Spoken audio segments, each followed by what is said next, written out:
ఈరోజు 9వ అధ్యాయాన్ని మనం ధ్యానం చేస్తాం. 9వ అధ్యాయంలో సుమారుగా 33 వచనాలు మనకు కనబడతాయి. ఈ 33 వచనాల్లో ఎక్కువగా పౌలు మహాశయుడు యూదుల యొక్క కాఠిన్యాన్ని లేదా వారి యొక్క అవిశ్వాసాన్ని ప్రశ్నించాడు. ఇశ్రాయేలీల యొక్క అవిశ్వాసాన్ని మరియు వారి హృదయ కాఠిన్యాన్ని చూసి దైవజనుడు వేదన పడ్డాడు లేదా దుఃఖపడ్డాడు. వారి పట్ల భారాన్ని వ్యక్తం చేశాడు. వారు తొట్టుపోవడానికి కారణం ఏంటో అక్కడ తెలియచేస్తూ 9వ అధ్యాయంతో కూడా మ్యాక్సిమం వారికే డెడికేట్ చేశాడు, ఇశ్రాయేల్ ప్రజలైన వారికి. మరి అందులో మనం నేర్చుకునే సత్యాలు ఏమీ లేవా అంటే ఉన్నాయి. 9వ అధ్యాయ ప్రారంభంలోనే దైవజనుడు మాట అంటాడు, ఏమనంటే, నాకు బహు దుఃఖమును నా హృదయములో మానని వేదన కలవు అన్నాడు. దైవజనుడు ప్రభు చేత ఏర్పాటు చేయబడ్డాడు. ఉన్నతమైన పిలుపులో కొనసాగుతున్న ఈయన అన్ని విషయాల్లో సంతోషిస్తున్నాను, ప్రభునందు మీరు ఆనందించండి, మరలా చెబుతాను ఆనందించండి అని చెప్పిన దైవజనుని కంట ఏముందట? హృదయంలో దుఃఖం ఉందట, వేదన ఉంది అట. ఈ దుఃఖం దేనికి, ఈ వేదన దేనికి అంటే, నేను మాట చెప్తాను, ఇది అర్థవంతమైన దుఃఖము, అర్థవంతమైన వేదన. ఏంటి అంటే, ఆత్మల రక్షణ భారాన్ని కలిగి ఉన్నాడు. ఇతరులు రక్షించబడాలనే ఆశ దేవుని సేవకునిలో ఉంది. నశించిపోతున్న వారిని చూసి దుఃఖపడ్డాడు, వేదన పడ్డాడు. మనం ప్రశ్నించుకోవాలి, ఈరోజు మన దుఃఖాలు దేనికి, మన వేదనలు దేనికి? మన దుఃఖాలకు చాలా కారణాలు ఉంటాయేమో, మన ఏడుపులకు చాలా కారణాలు ఉంటాయి. ప్రక్కింటి వాళ్ళు డెవలప్ అయిపోతారని ఏడ్చేవాళ్ళు కొంతమంది, లేకపోతే తోడుకోవాళ్ళు డెవలప్ అయిపోతుందని వాళ్ళని చూసి దుఃఖపడేవాళ్ళు కొంతమంది, బావమరిది డెవలప్ అయిపోతున్నాడని అతను చూసి ఏడ్చేవాళ్ళు కొంతమంది, తోటి విశ్వాసులు కొంచెం ప్రభు నుండి ఏమన్నా మేలు పొందుతుంటే ఏడ్చేవాళ్ళు కొంతమంది, లోక సంబంధన కోరికలు నెరవేర్చుకోవడానికి ఏడ్చేవాళ్ళు కొంతమంది, లోక సంబంధన వ్యక్తుల వెంబడి పడి తిరస్కారానికి గురైనప్పుడు వారిని బట్టి ఏడ్చేవాళ్ళు కొంతమంది. ఇవన్నీ పర్థం లేని ఏడుపులు. కానీ దైవజనునికున్న దుఃఖము, వేదన ఒక అర్థసహితమైన వేదన. ఏమంటున్నాడు అంటే, దేవుడు ఇశ్రాయేలీలను ఏర్పాటు చేసుకుని శ్రేష్టమైన ప్రత్యక్షతలు వారికి అనుగ్రహించి, మీరు నా స్వకీయ సంపాద్యమని దేవుడు వారిని ఎంచుకొని వారి పక్షాన్ని ఎన్నో అద్భుతాలు, ఎన్నో ఆశ్చర్యకార్యాలు జరిగించి, వారి పక్షంగా దేవుడు ఎన్నో గొప్ప కార్యాలు జరిగించినప్పటికీ కూడా వారు సత్యాన్ని అంగీకరించే సమయానికి వచ్చేసరికి వారు తమ హృదయాలను అంధకారంతో నింపుకొని దేవుని దూరం అయిపోతున్నారు. అందును బట్టి వారిని చూసి దైవజనుడు మానని దుఃఖమును, వేదన కలిగి ఉన్నాడు. ఒక నిజమైన దైవజనుని యొక్క లక్షణాన్ని ఇక్కడ పౌలు భక్తుడు బహిర్గతం చేస్తున్నాడు. రక్షించబడిన విశ్వాసికి రక్షించబడని వారిని చూచినప్పుడు హృదయంలో ఒక భారం ఉంటుంది. ఆ భారం ఏంటంటే, వారు కూడా ఏం పొందాలని? రక్షణ పొందాలని, వారు కూడా సత్యాన్ని తెలుసుకోవాలని. ఆయా సందర్భాల్లో మన పరిచర్య ద్వారా అనేక క్రూసైడ్లు జరిగిస్తూ ఉంటాం. మహాసభలు జరిగిస్తున్నప్పుడు కొన్ని వేల మంది వస్తూ ఉంటారు. ఆ సభల్లో నేను ఎక్కువగా చెప్పేది ఏంటంటే, ఈ మీటింగ్స్ మాకు టైం ఎక్కువైపోయో లేకపోతే డబ్బులు ఎక్కువైపోయో జరిగిస్తున్న మీటింగ్స్ కాదు.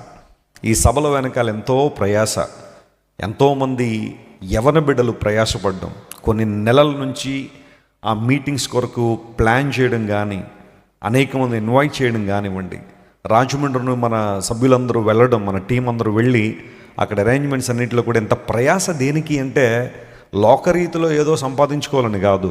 ఏమి సంపాదించాలని?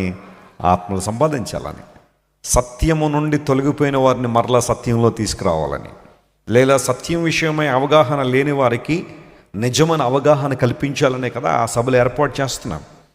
ప్రతి సంవత్సరం కూడా అనేక సభలు అలాంటివి అనేక ప్రాంతాలు ఏర్పాటు చేసి మనుషులను ప్రభువు కొరకు సంపాదించాలనే ఆలోచన.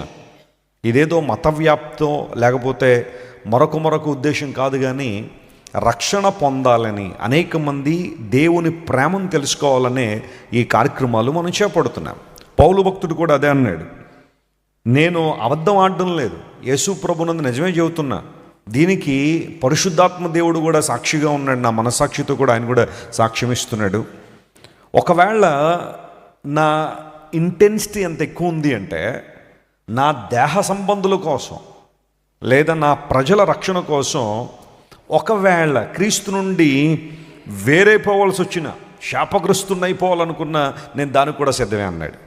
అలా అని చెప్పి పౌలు గారు ప్రభుకు దూరం అయిపోవాలని, శాపాన్ని అనుభవించాలని కోరుకుంటున్నాడని కాదు. అక్కడ కొన్ని పదాలు, కొన్ని సెంటెన్సెస్, కొన్ని రకాలైన భావాలను వ్యక్తం చేయడానికి వాడతాం. అది ఆ ఇంటెన్సిటీ ఎక్స్ప్రెస్ చేస్తాం. దానికోసం వాడిన పదమే కానీ పౌలు గారు దేవుని దూరం అయిపోదాం అనుకున్నాడని కాదు అక్కడ అర్థం. పౌలు గారు దేవుని దూరం అయిపోదాం అనుకున్నాడు, శాపగ్రస్తుడు అయిపోదాం అనుకున్నాడు అనేది కాదు అక్కడ భావన. అక్కడ తన ప్రజల కొరకు తనకున్న భారాన్ని చాలా చక్కగా వర్ణిస్తున్నాడు, తెలియచేస్తున్నాడు. నా దేహ సంబంధుల కొరకు నాకు భారం ఉంది. ఈరోజు ఒక సూటి ప్రశ్న. ఇక్కడ రక్షించబడిన వారు చాలామంది ఉన్నారు, ప్రభువును అంగీకరించిన వారు చాలామంది ఉన్నారు. ఆత్మల రక్షణ భారం నీకుందా? నువ్వు నిజమైన క్రైస్తవుడు అయితే, నిజమైన విశ్వాసం అయితే, ఇతరుల రక్షణ కొరకు నీకేముంటుంది? భారం ఉంటుంది. విలియం బూత్ అనే దేవుని సేవకుడు ప్రపంచంలో అద్భుతమైన సేవ చేశారు. ఆయన రక్షణ ప్రాముఖ్యంగా ఆయన సందేశాలు వెల్లడి చేసేవారు. ఆయన ఒక సందర్భంలో ఏమంటాడంటే, ఒక విశ్వాసి రక్షించబడినది ఇతరులను రక్షణలోనికి నడిపించుట కొరకే అన్నాడు. ప్రజల పట్ల భారాన్ని కలిగి ఉన్నాడు. ఇతరులను ప్రభు వైపు ఆకర్షించాలనే ఆశ దేవుని సేవకులుగా, దేవుని బిడ్డలుగా మనకు ఉండాలి. నా ప్రజలు, నా దేహ సంబంధులు అంటే ఇశ్రాయేల్ గురించి మాట్లాడుతున్నాడు. తన ప్రజలందరి కోసం మాట్లాడుతున్నాడు. వారి కాఠిన్యాన్ని చూసినప్పుడు, వారి యొక్క పాపాలను చూసినప్పుడు, దేవుని దూరం అయిపోతున్న అనుభవాలను చూసినప్పుడు, తమ స్వనీతిని స్థాపించబూనుకునే ఆ వ్యక్తులను చూసినప్పుడు పౌలు భక్తుల్లో ఒక భారం ఉంది. అదే అన్నాడు, నాకు బహు దుఃఖం, వేదన ఉంది అంటే లోక సంబంధ విషయాల కోసం కాదు. ఆ వేదన, ఆ భారం. కొంతమందిని బట్టి నేను చాలా ప్రభువును స్తుతిస్తాను. వారు ప్రార్థన చేసేటప్పుడు కన్నీటితో ఆత్మల రక్షణార్థమే ప్రార్థిస్తారు. భారతదేశ రక్షణ కొరకు ప్రార్థన చేసేవాళ్ళు, ఆంధ్రప్రదేశ్ రక్షణ కొరకు ప్రార్థన చేసేవాళ్ళు, రాజమండ్రి పట్టణస్థులం కాబట్టి మన పట్టణం కొరకు దేవుని సన్నిధిలో మనం ఏం చేయాలి? విజ్ఞాపన చేయాలి, ప్రార్థన చేయాలి. ప్రార్థనతో పాటుగా సువార్త పనిలో పాలిభాగస్థులం ఉండాలి. కోత ఎంతో విస్తారంగా ఉంది కానీ కోసేటి పనివారు కొదువుగా ఉన్నారు. దేవుని సేవా పొలంలో మనం పనిచేయవారంగా ఉండాలి. ఆత్మల రక్షణ భారాన్ని మనం కలిగి ఉండాలి. ఎవాంజలిజం విషయంలో మనకు ఒక గురి ఉండాలి. ఇది దైవజనుడు అక్కడ మాట్లాడుతున్నాడు. 8వ అధ్యాయంలో యేసుక్రీస్తు ప్రభు యొక్క మహత్యాన్ని, ఆయన అంగీకరించిన ద్వారా మనం శిక్షణ తప్పించుకుంటామని, ఆయన ప్రేమ చాలా బలీయమైందనే విషయాలు తెలియచేస్తూ, ప్రాముఖ్యంగా మొదటి శతాబ్ద కాలంలో చాలామంది యూదులైన వారు, ఇశ్రాయేలు వారు ప్రభువుని తమ కళ్ళతో చూసినప్పటికీ, దేవుణ్ణి తమ కళ్ళతో చూసినప్పటికీ, ఆయన అద్భుత కార్యాలు వారు చూసినప్పటికీ హృదయాన్ని కఠినం పరుచుకుని, ఈయన వడ్లవాని కుమారుడు కదా, యోసేపు కుమారుడు కదా, ఈయన దేవుడు ఎలా అవుతాడు? ఆయన నజరేతులో నుండి మంచిదేది రాదు కదా. Can anything good come out of Nazareth? నజరేతుల నుండి మంచిదేది రాదన్నప్పుడు ఈ యేసు ప్రభు నజరేతులో పెరిగాడు కాబట్టి ఆయన దేవుడు ఎలా అవుతాడని చెప్పి సాక్షాత్తు దేవదేవుడు వారి ముందు కదలాడుతున్న, వారి ముందు అద్భుతాలు చేస్తున్న ఆయన నమ్మలేని అవిశ్వాసం, కాఠిన్యం వారిలో ఉన్నప్పుడు అలాంటి వారందరినీ కూడా ప్రస్తావిస్తూ లేదా వారిని చూసినప్పుడు పౌలు మహాశయుడు మాట్లాడుతున్నాడు, వారిని బట్టి నాకు చాలా వేదన ఉంది. ప్రియదేవుని బిడ్డ, రక్షించబడని విశ్వాసుల విషయంలో నీ భారం ఎంత? నేను రక్షణ పొందేశానండి, సరిపోయిందండి, ఇంకా ఎవరు ఎలా పోతే నాకేంటండి అనడం కాదు. అందరూ బట్టి నేను తరచుగా చెబుతున్నాను ఆయా సందర్భాల్లో, అందరికీ రక్షించబడిన వారికి అందరికీ ఒక ప్రత్యేకమైన బైబిల్ ఉండాలా, వ్యక్తిగతంగా నీకు ఒక బైబిల్ ఉండాలి. ఆ బైబిల్లో ఒక పేపర్ మీద నీవు ఎవరి కోసం అయితే ప్రార్థన చేస్తున్నావో, ఆత్మరక్షణ కోసం, వారు రక్షణ పొందాలి, ప్రభువుని తెలుసుకోవాలి, సత్యంలో స్థిరపరచబడాలని ఎవరి గురించి అయితే నీవు ప్రార్థన చేస్తున్నావు వారి పేర్లు ఒక పేపర్ మీద రాసుకుని నీ బైబిల్లో ఉంచుకున్న తర్వాత, ప్రతిరోజు నీ వ్యక్తిగతమైన ప్రార్థన చేసిన తర్వాత, నీ కుటుంబం కోసం నువ్వు ప్రార్థన చేసుకున్న తర్వాత, ప్రభువుతో కొంత సమయాన్ని నువ్వు సహవాసం చేసిన తర్వాత, ఆ 10 మంది పేర్లను దేవుని సన్నిధిలో ఎత్తి, ప్రభువా వీరి రక్షణ విషయంలో నేను భారాన్ని వహిస్తున్నాను, ప్రార్థన చేస్తున్నాను, వీరి సత్యాన్ని తెలుసుకోవాలి, నీ ప్రేమను అర్థం చేసుకోవాలి, లేఖనాల్లో ఉన్న సత్యాన్ని వారు అర్థం చేసుకోవాలని వారి నిమిత్తం ప్రార్థన చేయడం ద్వారా అనుకూలమైన పరిస్థితులు వారు సువార్త వినున్నట్లుగా మనం కల్పించడం ద్వారా ఒక వ్యక్తిని ప్రభు దగ్గరికి మనం ఏం చేయి చెప్పండి, నడిపిస్తాం. దేవుడు అందుకు మనల్ని ఏర్పాటు చేసుకున్నాడు. God he's called us to share his gospel. ప్రభు దగ్గరికి వారిని మనం నడిపించగలిగితే ఆ తర్వాత వారు ప్రభువుని పట్టుకుని వారు నడిచే విధానంలో వారు ముందు కొనసాగుతారు. ఆత్మల సంపాదన, ఆత్మల భారము మనం కలిగి ఉండాలి. సోల్ విన్నింగ్ అనేది కేవలం దేవుని సేవకులకు అప్పగించబడిన బాధ్యత మాత్రమే కాదు. రక్షించబడిన ప్రతి ఒక్క విశ్వాసి గ్రేట్ కమిషన్. అందరూ చెప్పండి, గ్రేట్ కమిషన్ అంటే దేవుని యొక్క మహా ఆజ్ఞ. మీరు సర్వలోకానికి వెళ్ళండి, సర్వ సృష్టికి సువార్త చెప్పండి. సర్వలోకానికి వెళ్ళండి, మీ ఇంటి ప్రక్కల గురించి చెప్పండి అని ఉందా అక్కడ? సర్వలోకానికి వెళ్ళండి, మీ ఎదురింటి వాళ్ళ గురించి బాగా చెప్పేయండి అని ఉందా? మనం అవి చేస్తాం ఎక్కువగా. ఎవరైనా కలిస్తే వాళ్ళ గురించి వీళ్ళ గురించి మాట్లాడుకోవడానికే మనకు టైం సరిపోవట్లేదు. వాళ్ళు అలాంటి వాళ్ళండి, వీళ్ళు ఎలాంటి వాళ్ళండి అని వాళ్ళ గురించి వీళ్ళ గురించి తప్పులు వెతకడానికి, తప్పులు ఎన్నడానికే మనం ప్రయత్నం చేస్తాం. కానీ సువార్త చెప్పేదానికి ఇగో యేసుప్రభుని నమ్ముకో, వెళ్తున్నానే, అరగంట సేపు వాళ్ళ గురించి వీళ్ళ గురించి మాట్లాడి చివరిలో మాట చెప్పి వెళ్ళిపోతే అది సువార్త. ఎందుకు నమ్ముకోవాలి యేసు ప్రభు? ప్రభు దగ్గరికి ఎందుకు రావాలి? ఆయన దగ్గరికి వస్తే ఏమి ఇస్తాడు? అలాంటివి వారికి ఎక్స్ప్లెయిన్ చేయగలిగితే ఆ సువార్త వారిలో పనిచేస్తుంది. సువార్త బీజాలు వారిలో నాటబడడం ద్వారా వారు ప్రభువుని అంగీకరిస్తారా లేదా తర్వాత సంగతి. కానీ ముందుగా మనం చేయాల్సింది ఏంటి చెప్పండి? సువార్త ప్రకటించడం మన బాధ్యత, ప్రకటించడం మన పిలుపు, ప్రకటించడం దేవుడు మనకిచ్చిన ఆజ్ఞ. అందును బట్టే ప్రభువారు చాలా స్పష్టంగా సెలవిచ్చిన మాట, మీరు వెళ్ళండి, మీరు సువార్తను ఏం చేయండి? ప్రకటించండి. నమ్మిన వారు రక్షించబడతారు, నమ్మని వారికి ఏముంది? శిక్ష విధించబడుతుంది అన్నాడు. సత్యాన్ని అంగీకరించడం ద్వారా ప్రయోజనం. అలా కాదంటావా? వారి యొక్క గమ్యం ఏంటో ప్రభు చాలా క్లియర్గా చెప్పేశాడు. అందును బట్టే నేను నా దేహ సంబంధుల కొరకు నేను ఎంతవరకైనా తెగిస్తానో, వారి కొరకు ఎంతైనా ప్రయాసపడతానని పౌలు భక్తుడు తన సంసిద్ధతను వ్యక్తం చేశాడు. ఒకనొక సందర్భంలో మోషే కూడా ఇలాంటి ప్రార్థన చేశాడు. ప్రభువా, ప్రజలందరూ దారి తప్పిపోయినప్పుడు ప్రభువా, వీరందరి నిమిత్తం ఒకవేళ నా పేరు నీ గ్రంథంలో తుడిచిపెట్టేస్తానంటే తుడిచిపెట్టే ప్రభు అని మోషే ప్రార్థన చేశాడు. ప్రభు అన్నాడు, అలా కాదులే మోషే, నువ్వు అడుగుతున్నావు కానీ అది జరిగేది కాదు. అంటే మోషేలో ఉన్న ఒక ఆలోచన ఏంటంటే తన పేరు గ్రంథంలో తుడిచివేయబడాలని కాదు అక్కడ అర్థం. తన ప్రజల పక్షంగా పోరాడుతున్నాడు, దేవుని సన్నిధిలో విజ్ఞాపన చేస్తున్నాడు. అంత ఎక్స్టెంట్కి వెళ్ళాడు. దేవుడు ఆ తర్వాత మోషేను కొన్ని మాటల ద్వారా బలపరిచాడు. ఇంటికి వెళ్ళిన తర్వాత మీరు ఎక్సోడస్ చాప్టర్ 32 మీరు చదివితే ఆ చివరి భాగాల్లో ఈ మాటలన్నీ ఉంటాయి, ఆ చివరి వచనాల్లో ఈ మాటలు ఉంటాయి. అంటే మోషే కూడా నీ గ్రంథంలోనే నా పేరు తుడిచే ప్రభు అంటే దేవుని దూరం అయిపోదాం అన్న ఉద్దేశం కాదు అక్కడ. ఆ ఎక్స్ప్రెషన్ ఏంటి అంటే, ప్రభువా నా ప్రజల పట్ల బాధ్యత కలిగి ఉన్నాడు, వారిని కరుణించి ప్రభువా, వారిని రక్షించిన ఆయన, వారు అవిధేయులే కానీ నీ కృప కావాలి ప్రభు అన్నట్టుగా దేవుని సన్నిధిలో అడ్డుపడ్డాడు, ప్రార్థన చేశాడు. ఒక విశ్వాసి యొక్క ప్రార్థన కుటుంబాన్ని రక్షణలోకి నడిపిస్తుంది.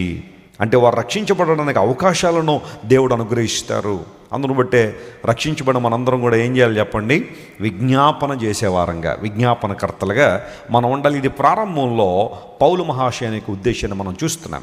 అయితే ఈ అధ్యాయంలో పౌలు భక్తుడు 3 ప్రాముఖ్యమైన అంశాలు సంఘానికి చెప్పాలని ఆశపడ్డాడు, లేదా అక్కడ ఉన్న ప్రజలకు మాట్లాడాలని ఆశిస్తూ మొట్టమొదటి అంశాన్ని ఏమన్నాడంటే, యేసు ప్రభు దైవత్వాన్ని ఇక్కడ పౌలు మహాశయుడు చాలా చక్కగా మాట్లాడాడు.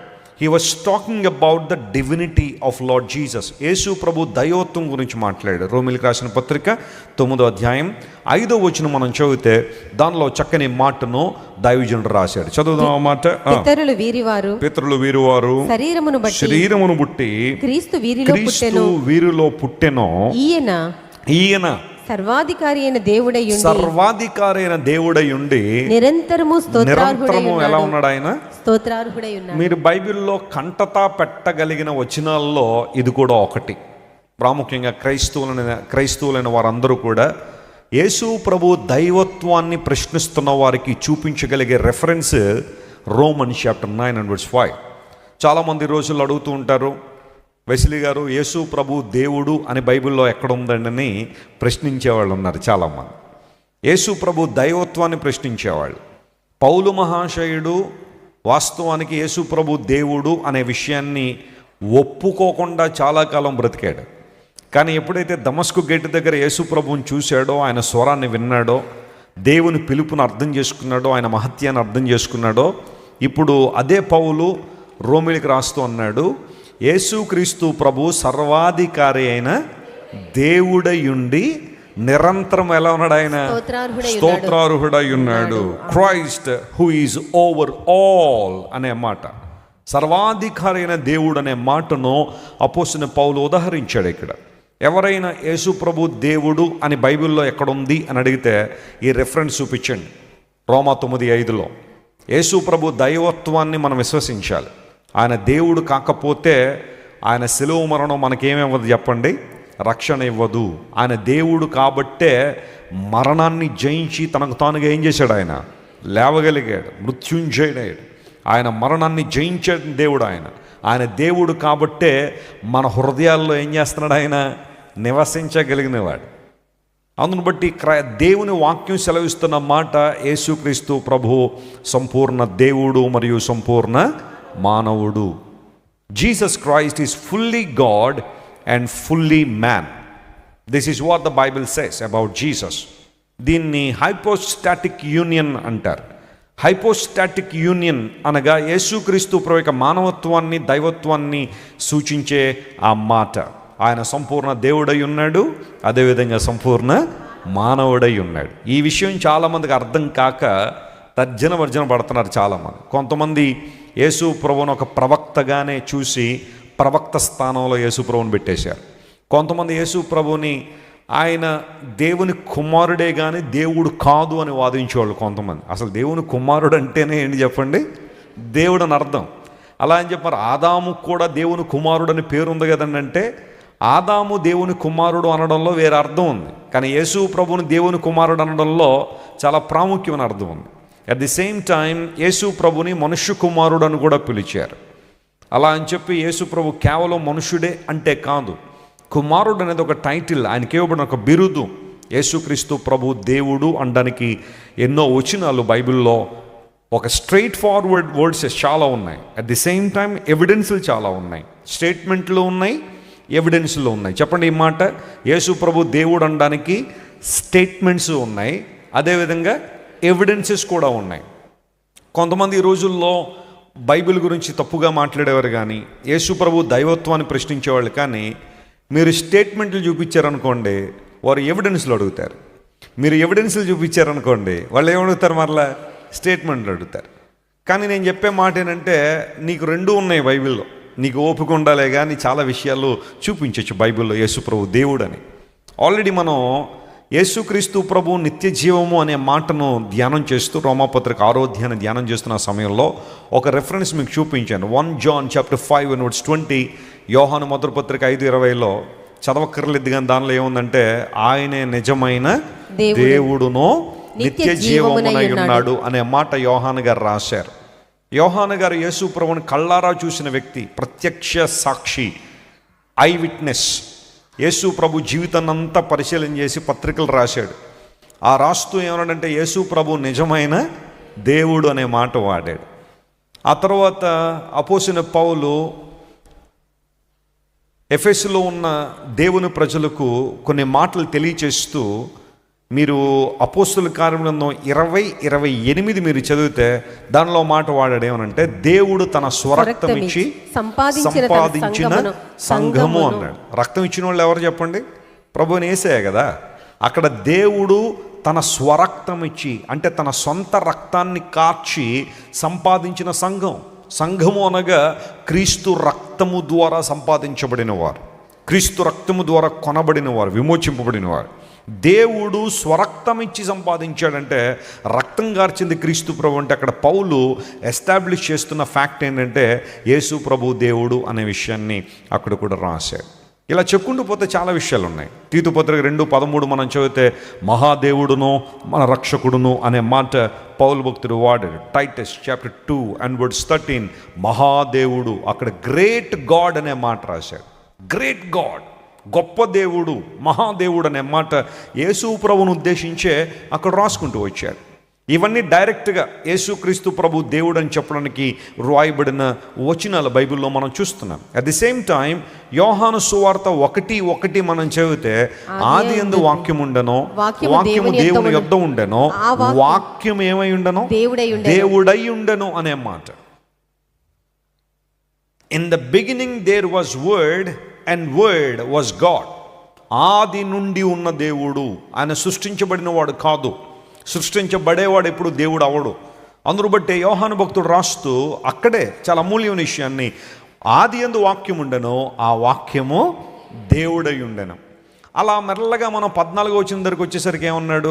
ఆ వాక్యమే శరీరధారి అయి కృపా సత్య సంపూర్ణుడుగా మన మధ్య ఏం చేశాడు? ఆయన నివసించాడు, మన మధ్య సంచరించాడు ఆయన.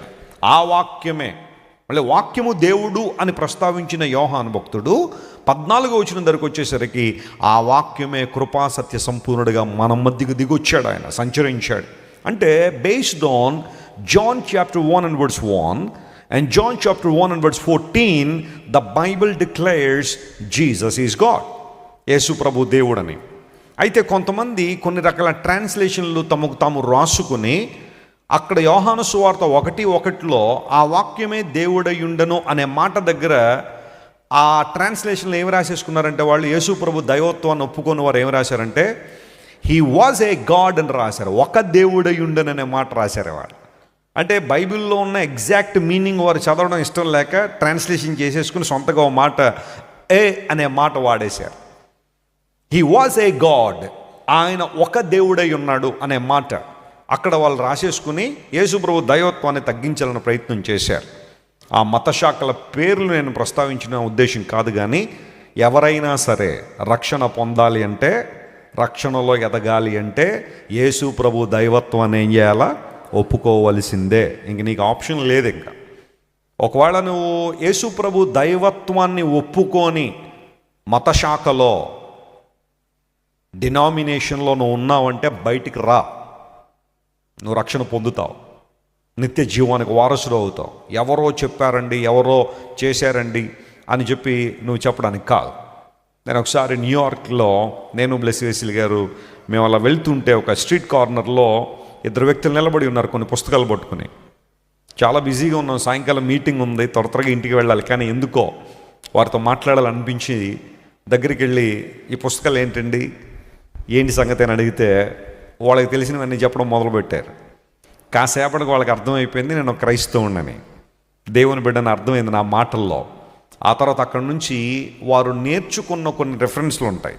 నేను చెప్పాను కదా, కొంతమంది ఒక రెఫరెన్స్ పట్టేసుకుని వేలాడతాడని చెప్పాను కదా, అలాంటి కొన్ని రెఫరెన్స్లు టక్కా టక్కా టక్కా చెబుతూ ఉంటే నాకు తెలిసినవి నేను కూడా మాట్లాడుతుంటే కాసేపటికి వాళ్ళ ఫేసులు రెడ్గా మారిపోయినాయి, ఎర్రగా మారిపోయి ఈయన ఎవడో మామూలుడు కాదు, కొంచెం టఫ్గా అయ్యి మనం ఎవరెవరినో ఏదో చేసేసి అటు ఇటు మార్చేద్దాం ప్రయత్నం చేశా, కానీ ఈయన మాత్రం మామూలుగా లేడు అనుకుని మీకు ఇంకా మరిన్ని వివరాలు తెలియాలంటే మా పెద్దలు ఉన్నారు, వాళ్ళ దగ్గర తీసుకెళ్తానన్నారు.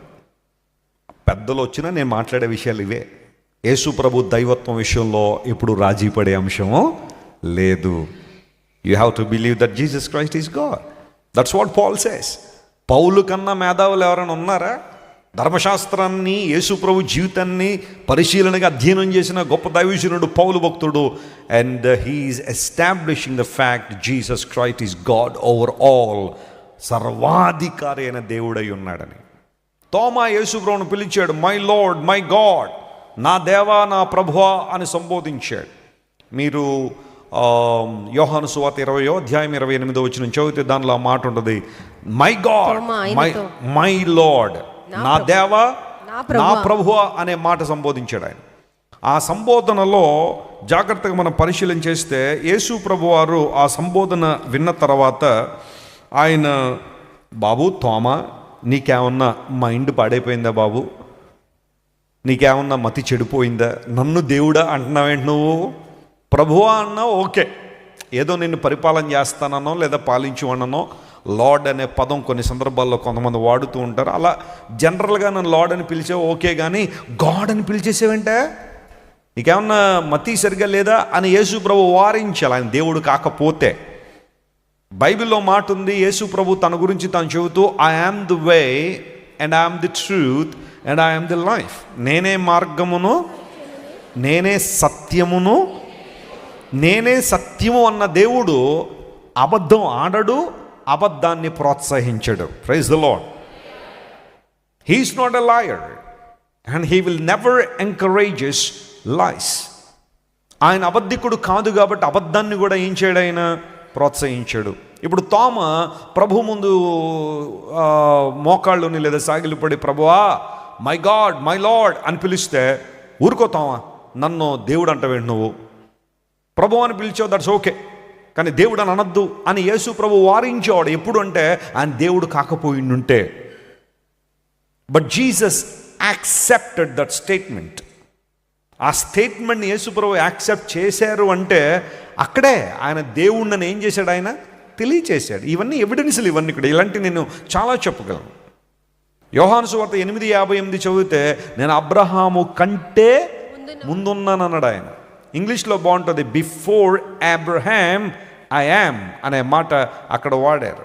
అబ్రహాము కంటే ముందున్నాను అని యేసుప్రభు ఉపయోగించాడంటే ఆయనకి ఇటర్నల్ ఎగ్జిస్టెన్స్ని యేసుప్రభు మాట్లాడారు. అక్కడున్న వాళ్ళందరూ అదే అన్నారు, నీకు ఇంకా 50 సంవత్సరాలు కూడా లేవు కదా అని వాదిస్తే ప్రభు అన్నారు, మీరు నా శారీరకమైన వయస్సును క్యాల్కులేట్ చేయడానికి ప్రయత్నం చేస్తున్నారు, కానీ నేను అబ్రహాము కంటే ముందు ఉన్నవాడను. యోహాను సువార్త 8:58 ఆ మాట ఉంటుంది. అది కూడా యేసు ప్రభు తన దైవత్వాన్ని తెలియజేసిన డైరెక్ట్ వర్డే ఐ యామ్ అనే పదం. నిర్గమకాండం 3:14 నేను ఉన్నవాడను అనువాడను అని ఏ అధికారంతో అయితే దేవుడు ఐ యామ్ అనే పదం వాడారో యేసు ప్రభు ఎగ్జాక్ట్గా అదే పదం ఆయన ఉపయోగించారు. అందును బట్టి there are so many evidences in the Bible and statements in the Bible that say that Jesus Christ is God. యేసు ప్రభు దేవుడు అనడానికి అనేక స్టేట్మెంట్లు ఉన్నాయి, అదేవిధంగా ఎవిడెన్స్లు కూడా బైబిల్లో ఉన్నాయి. ఈ విషయాన్ని పౌలు భక్తుడు ప్రస్తావిస్తూ దేవుడు వాళ్ళ కళ్ళ ముందు కదలాడుతున్న ధర్మశాస్త్రాన్ని సమాప్తి చేసి కృపాయుగాన్ని వెలుగులోని తీసుకొచ్చే కృపాసత్య సంపూర్ణుడు వాళ్ళ కళ్ళ ముందు తిరుగుతున్న అనేక మంది తమ హృదయ కాఠిన్యాన్ని బట్టి ప్రభు దగ్గరికి రాలేకపోయారు, అవిశ్వాసాన్ని బట్టి దేవుని అంగీకరించలేకపోయారని వారిని చూసి అపోస్తలుడైన పౌలు వారి విషయంలో ఒక భారాన్ని మరియు వేదన కలిగి ఉన్నాడని బైబిల్ సెలవిస్తూ ఉంది. So Roman chapter 9 talks about the divinity of Jesus Christ. యేసు ప్రభు దైవత్వం గురించి దైవజనుడు ఇక్కడ ప్రారంభంలో మాట్లాడాడు. ఆ తర్వాత రెండవ ప్రాముఖ్యమైన అంశాన్ని మనం జాగ్రత్తగా పరిశీలన చేస్తే రోమా పత్రిక 9వ అధ్యాయంలో ఈ మాటను ఒక్కసారి కొంచెం లోతుగా ధ్యానం చేద్దాం. 8వ వచనాన్ని మనం చదువుతాం. రోమిలికి రాసిన పత్రిక 9వ అధ్యాయం 8వ వచనం రెండవ ప్రాముఖ్యమైన అంశాన్ని మీకు ముందు తీసుకొస్తున్నాను. అనగా శరీర సంబంధులైన పిల్లలు, చూడండి, శరీర సంబంధులైన పిల్లలు దేవుని పిల్లలు కారు గాని వాగ్దాన సంబంధులైన పిల్లలు సంతానము అని ఏం చేయబడ్డారు, ఎంచబడ్డారు. ఇక్కడ పౌలు మహాశయుడు ఒక 2 రకాల ప్రజల గురించి మాట్లాడుతున్నాడు. మొట్టమొదటి గ్రూప్ ఎవరంటే చిల్డ్రన్ ఆఫ్ ద ఫ్లెష్ అనే పదం వాడాడు. శరీర సంబంధులైన పిల్లలు అనే మాట, చిల్డ్రన్ ఆఫ్ ద ఫ్లెష్. రెండవ గుంపు ఎవరంటే చిల్డ్రన్ ఆఫ్ ప్రామిస్, వాగ్దాన సంబంధులు అనే మాట వాడాడు. ఇప్పుడు వీరిద్దరిలో ఎవరు దేవుని పిల్లలంట? వాగ్దాన సంబంధులే దేవుని పిల్లలు, కానీ శరీర సంబంధులు దేవుని పిల్లలు కాదు. ఎందుకోసం అంటే ఆ కాలంలో కావచ్చు ఈ కాలంలో కావచ్చు యూదులకు ఉన్న ఒక అతిశయం ఏంటంటే మేము మాత్రమే దేవుని పిల్లలము, మేము మాత్రమే దేవుని సంతానము. ఎందుకంటే క్రీస్తు ప్రభు మాలో నుండే వచ్చారు, లేదా లేఖనాలు మా నుండే ఇవ్వబడ్డాయి, దేవోక్తులు మావే కాబట్టి మేమే దేవునికి జ్యేష్ఠ కుమారులము, లేదా మేము దేవుని పిల్లలము, మా తర్వాత ఇంకెవరైనా అన్నట్టుగా మాట్లాడే అతిశయం ఆనాడు ఉంది, ఈనాడు కూడా కొంతమందికి అతిశయం ఉంది. అందును బట్టే మీరు యూదులందరూ కూడా యేసు ప్రభువును అంగీకరించేశారని అనుకోకండి. ఇశ్రాయేలు దేశంలో ఉన్న వాళ్ళందరూ కూడా క్రైస్తవులు అనుకుంటారు కొంతమంది, కానీ కాదు. వారు ఇశ్రాయేలీలుగా జాతిని బట్టి పిలువబడుతున్నారు, కానీ ఆత్మ సంబంధంగా అందరూ దేవుని పిల్లలు కాదు. వారు జాతిని బట్టి ఇశ్రాయేలీలు, జాతిని బట్టి యూదులే. ఈ రోజున ప్రపంచవ్యాప్తంగా యూదులు ఎంతమంది ఉన్నారు అంటే 1,10,00,000 మంది. అంటే అప్రాక్సిమేట్గా చెబుతున్నాను, నంబర్ అటు ఇటు ఉండొచ్చేమో, కానీ 1,10,00,000 మంది. 850 కోట్ల మంది ప్రజలలో వారు ఉన్నది ఎంతమంది చెప్పండి? 1,00,00,000 మంది. అంటే మన ఆంధ్రప్రదేశ్ జనాభాలో 20% కూడా కాదు. మన ఆంధ్రప్రదేశ్ జనాభా ఒక 5 కోట్లు వేసుకుంటే అందులో 20% కూడా కాదనమాట ఇస్రాయేల్ మొత్తం జనాభా. అందులో సగం మంది ఏమో ఇస్రాయేల్ దేశంలో ఉంటారు, మిగతా సగం మంది ప్రపంచవ్యాప్తంగా అనేక దేశాల్లో వారు చెదిరిపోయి ఉన్నారు. మన భారతదేశంలో కూడా కొంతమంది యూదులు ఉన్నారు, వారు వ్యాపారాలు చేస్తూ ఉంటారు. అమెరికా ఎకానమీ అంతా కూడా జూయిష్ పీపుల్ చేతిలోనే ఉంటుంది. స్టాక్ ఎక్స్చేంజ్ దగ్గర నుండి పెద్ద పెద్ద బిజినెస్లన్నీ కూడా యూదుల చేతిలోనే ఉంటాయి. ఆ తర్వాత ఇంగ్లండ్లో, లండన్ నగరంలో చాలామంది యూదులు ఉంటారు. యుక్రెయిన్లో చాలామంది యూదులు ఉంటారు. రష్యా యుక్రెయిన్ యుద్ధం జరుగుతుంది చూసారు, యుక్రెయిన్లో చాలామంది యూదులు నివసిస్తూ ఉంటారు. ఇప్పుడు ఆ యుద్ధాన్ని బట్టి కొంతమంది తమ స్వదేశానికి కానీ లేదా అమెరికాకి కానీ మూవ్ అయిపోయారు.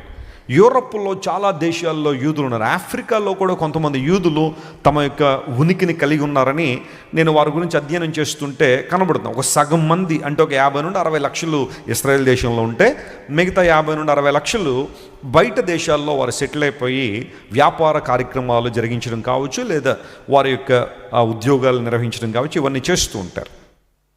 యూదులందరూ క్రైస్తవులు కాదు. అందరూ బట్టి ఇశ్రాయేల్ దేశంలో ఉన్న వాళ్ళందరూ క్రైస్తవులే అనుకోవడానికి లేదు. ఆయా సందర్భాల్లో కొన్ని వీడియో క్లిప్పింగ్స్ కొంతమంది చూపించి ఇశ్రాయేల్ దేశంలో జూయిష్ పీపుల్ యేసుక్రీస్తు ప్రభువు సువార్త చెబుతున్న వారిని వారించడం చూపించి అక్కడే యేసు ప్రభువుని అంగీకరించట్లేదు, ఇప్పుడు మాకొచ్చి చెప్తారా అని కొంతమంది మాట్లాడున్నారు. అక్కడైనా ఇక్కడైనా సత్యానికి ఎప్పుడు ఏముంటుంది చెప్పండి, వ్యతిరేకత ఉంటుంది. నువ్వు కంగారు పడుకోవాల్సిన అవసరం లేదు. అక్కడే నమ్మలేదు అంటే నిజమే, కొంతమంది హృదయ కాఠిన్యం, అపవాది ప్రతి చోట పనిచేస్తున్నాడు, సత్య విరోధం అనే ఆత్మ ప్రతి చోట ఉంది కాబట్టి సత్యాన్ని అంగీకరించుకున్న కొంతమంది వెనక జారిపోయిన వాళ్ళు ఉండొచ్చు. అయితే శుభవార్త ఏంటంటే ఈ రోజుల్లో చాలామంది యూదులు కూడా యేసుక్రీస్తు ప్రభు దైవత్వాన్ని అర్థం చేసుకుని వారు కూడా యేసు ప్రభుని అంగీకరిస్తున్నారు. వారిని ఏమంటారంటే జూయిష్ క్రిస్టియన్స్ అంటారు. చెప్పండి, ఏమంటారు వాళ్ళని? Jewish Christian. అంటే once upon a time they have a Jewish background, they had a Jewish background, but now they are Christians. అయితే యూదులైన వారు అందరూ కూడా ఇంకా ప్రభువుని తెలుసుకోలేదు. అందరూ బట్టి వారి కోసం కూడా మనం ప్రార్థన చేస్తున్నాం. Just like any other person we are praying for them also. వారికి సత్యం బోధించబడుతున్న పాత నిబంధనలు అనేక లేఖనా సత్యాలు యేసుక్రీస్తు ప్రభులో నెరవేరినట్టుగా వారి కళ్ళ ముందు కనబడుతున్న కొంతమంది హృదయ కాఠిన్యాన్ని బట్టి యేసు ప్రభువును తృణీకరించేవారు ఉన్నారు. అందును బట్టి వారి కోసం కూడా మనం ప్రార్థన చేస్తాం. ఇక్కడ పౌలు మహాశయుడు అదే విషయాన్ని ప్రస్తావిస్తూ, మీరు యూదా జాతిలో పుట్టినంత మాత్రాన, ఇశ్రాయేలు వంశంలో మీరు పుట్టినంత మాత్రాన అందరూ దేవుని పిల్లలు కాదు, వాగ్దాన సంబంధులే దేవుని పిల్లలు అవుతారు. అందును బట్టి క్రిస్టియానిటీ అనేది ఒక రిలీజియనో, ఒక కల్చరో, ఒక లాంగ్వేజ్ మీదో బేస్ అయింది కాదు. ఇది we are not called as Christians or the children of God based on our religion or on our culture or on our language. మన భాషను బట్టో మన కల్చర్ను బట్టో, ఒకవేళ కొంతమంది క్రైస్తవ్యాన్ని మతంగా అనుకుంటారు చూసారా, అలా మతాన్ని బట్టో మనం క్రైస్తవులం కాదు, మనం వాగ్దాన సంబంధులం. హల్లెలూయా. వాగ్దానము ద్వారా పుట్టిన వారం, క్రీస్తు ప్రభువును అంగీకరించడం ద్వారా ఆయన దైవత్వాన్ని గుర్తించి సిలువలో ఆయన చేసిన త్యాగాన్ని అర్థం చేసుకుని యేసు ప్రభు చేసిన ఆ మరణ త్యాగాన్ని సంపూర్ణంగా అర్థం చేసుకుని ఆయన నా నిమిత్తం సిలువలో మరణించారని విశ్వాసం ద్వారా క్రీస్తు ప్రభు దగ్గరకు వచ్చి మనం ఆయన బిడ్డలుగా ఏమయ్యాం చెప్పండి, మార్చబడ్డాం. ఇదే విషయాన్ని యోహాను భక్తుడు తన సువార్తలో 1వ అధ్యాయం, యోహాను సువార్తలో 1వ అధ్యాయంలో దైవజనుడు చాలా చక్కగా మనకు తెలియచేస్తూ ఏమంటాడంటే, దేవుని పిల్లలంగా మనం ఉండాలని దేవుడు మనందరికి అధికారం ఇచ్చాడు. 12వ వచనం, తను ఎందరు అంగీకరిస్తారో వారికందరికీ అనగా తన నామమందు విశ్వాసముంచు వారికి దేవుని పిల్లలగుటకు, చెప్పండి, దేవుని పిల్లలగడానికి ఆయన అధికారము అనుగ్రహించాడు. దేవుడు ఏమి ఇచ్చాడట? అధికారము అనుగ్రహించారు. అంటే అక్కడ రాయబడిన మాట, ఎవరైతే ఆయన విశ్వాసం ఉంచుతారో అలాంటి వారందరికీ దేవుడు ఒక అధికారం ఇచ్చాడట. ఏంటి అధికారం? మనం పిల్లలమే. ఆ పై వచ్చిన వాళ్ళు మీరు ఇంటికి వెళ్ళినారు చదివితే, ఆయన స్వకీయులు ఆయన ఏం చేయలేదు, అంగీకరించలేదు. స్వకీయులు అంటే ఇశ్రాయేలు వారి గురించి మాట్లాడుతున్నాడు. ప్రభు వారి దగ్గర దిగి వచ్చిన వారిలో నుండి ప్రభు ఈ లోకానికి వచ్చిన స్వకీయులు ఆయన అంగీకరించలేకపోయారు. అందులో బట్టి ఇప్పుడు దేవుడు మనందరికీ ఒక అధికారం ఇస్తున్నాడు. ఎలా అంటే, ఎవరైతే ఆయన విశ్వాసం ఉంచుతారో వారందరికీ ఆయన పిల్లల అధికారాన్ని దేవుడు ఇచ్చేశాడు. స్తోత్రం చెప్పండి, హల్లెలూయా. అందులో బట్టి విశ్వాస సంబంధులు వాగ్దాన పుత్రులుగా, వాగ్దాన పిల్లలుగా ఎంచబడుతున్నారు. ఇప్పుడు జాతిని బట్టి అతిశయం కాదు, లేకపోతే లాంగ్వేజ్ని బట్టి నేను హిబ్రూ భాష మాట్లాడుతున్నాను కాబట్టి నేను దేవుని బిడ్డను అని చెప్పుకోవడానికి లేదు. లాంగ్వేజ్ని బట్టి, కల్చర్ని బట్టి, రిలీజియన్ని బట్టి మనం దేవుని పిల్లలం అవ్వలేదు. యేసయ్యనందు విశ్వాసం ఉంచాం కాబట్టి మనం ఏమయ్యాం? దేవుని పిల్లలయ్యాం. దీనికి ఎవరు సాక్ష్యం ఇస్తున్నారు? ఎవరు సాక్ష్యం చెబుతున్నారు? దైవజనుడైన యోహాను గారు తన పత్రిక రాస్తూ మనం దేవుని పిల్లలమని, ఆయన ప్రేమ మనకి ఎట్టి ప్రేమ అనుగ్రహించబడునో చూడండి, మనందరం దేవుని పిల్లలం అవ్వాలని. అదేవిధంగా పౌలు భక్తుడు తన పత్రికల్లో మనం దేవుని పిల్లలమని ఆత్మ తానే మన పక్షంగా ఏం చెప్తున్నారు? ఆయన సాక్ష్యం ఇస్తున్నాడనే మాట ఆయన వాడాడు. అంటే మనం దేవుని పిల్లలం అనే విషయంలో ఇంకా సందేహం లేదు. కారణం మన బ్యాక్గ్రౌండ్ను బట్టి మనం దేవుని పిల్లలం అవ్వలేదు, కానీ మనం క్రీస్తునందు విశ్వాసం ఉంచడం ద్వారా మనం ఏమయ్యాం?